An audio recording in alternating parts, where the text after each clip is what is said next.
To say this was a close call is an understatement.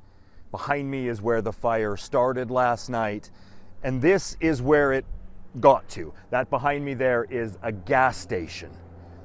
The fire is still smoldering, the danger is far from over, but the community of Williams Lake avoided what could have been a catastrophic loss.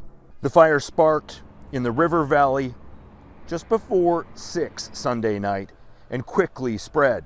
Williams Lake firefighters jumped in to get a handle on the interface portion of this fire, and BC Wildfire Service hit it from the air. Monday morning, the situation improved somewhat, but parts of the community remain on evacuation alert. The big planes are still flying around.